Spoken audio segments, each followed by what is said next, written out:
Hola, en este canal aprenderemos cómo revertir la entropía.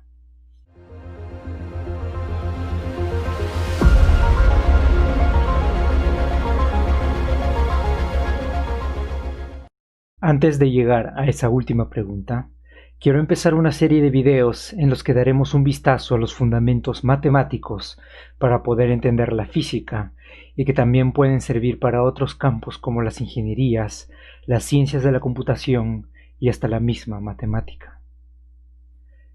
Empezaremos con los vectores, que son una herramienta sumamente poderosa que servirá como base para describir transformaciones, tensores, funciones, cálculo y la geometría de curvas.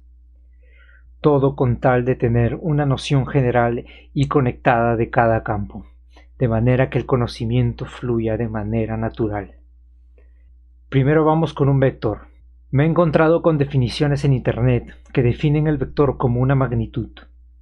Y aunque esta definición es práctica, especialmente para la física, puede volverse limitante cuando uno deja de pensar en vectores como magnitudes y se vuelven entidades más abstractas, como los cuadrivectores del espacio-tiempo, o algo más profundo, como los vectores en más dimensiones. Pero para un iniciado, puede ser abrumador llegar con la definición: un vector es un elemento de un espacio vectorial. En lugar de eso, simplemente vamos a empezar diciendo que un vector es una flecha, una especie de ruedas de entrenamiento, a la que llamaremos U, y denotaremos con una letra con una flecha encima para distinguirlo. Y conforme avancemos, entenderemos esta oración. Esta idea del vector como una flecha es bastante útil cuando se describe una fuerza actuando sobre un cuerpo, como la fuerza de gravedad. También para describir la velocidad de un cuerpo o las líneas del campo magnético. Aunque normalmente se asocia esta idea con una lista de números, los componentes de un vector, que representan las coordenadas de un vector en el plano cartesiano o en el espacio tridimensional, tampoco se puede definir los vectores de esa manera, puesto que los vectores tienen una propiedad fundamental que luego nos será sumamente útil, y es que los vectores son invariantes. Eso quiere decir que no importa qué sistema de coordenadas se utilicen, el vector sigue siendo el mismo. Profundizaremos en esta noción más adelante, pero por ahora era importante marcar esa distinción entre un vector y sus componentes. Así que, ¿solo es eso? ¿Un vector es solo una flecha y listo? Pues ya estamos más cerca de definirlo, y para eso veamos cómo es que se suman dos vectores. Si representamos dos vectores y queremos ver cómo se suman, lo que podemos hacer es transportar este vector de manera que la punta del primero coincida con la cola del segundo y que se mantenga paralelo al original. Así podemos visualizar la suma de vectores como un objeto que sigue la línea de los vectores y que es equivalente a seguir el camino del resultado de esta suma. Si queremos sumar más vectores, sería el mismo procedimiento.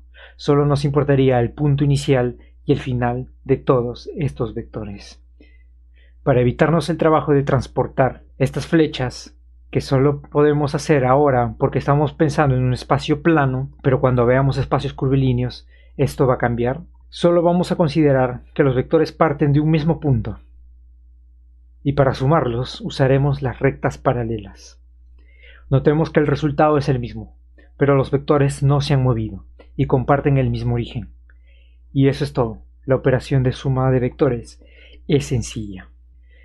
Ahora veamos que si sumamos dos vectores paralelos, el resultado será un vector más estirado. Si sumamos dos vectores iguales, el resultado será un vector el doble de grande. Podemos agrupar el mismo vector y vemos que esta suma del vector consigo mismo también lo podemos ver como el multiplicar 2 por el vector. Este 2 es lo que se denomina escalar, puesto que simplemente es un número de una dimensión. Entonces, la multiplicación de un vector por un escalar estira o encoge un vector.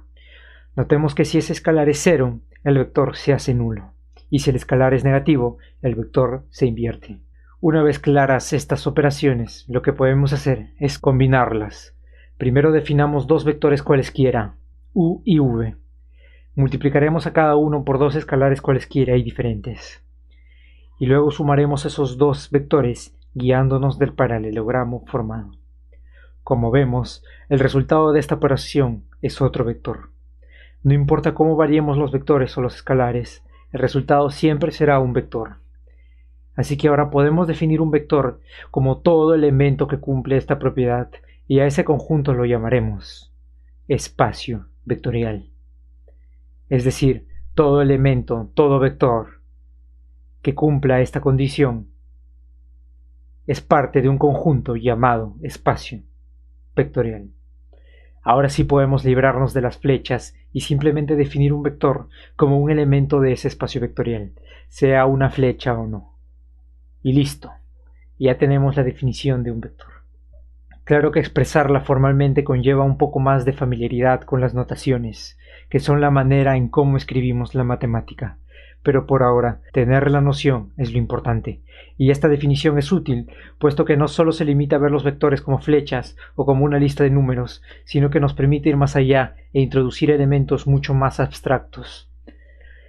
En el siguiente video veremos cómo es que estos vectores pueden ser descritos en diferentes sistemas de coordenadas, y así estaremos un paso más cerca de revertir la entropía. Hasta la próxima.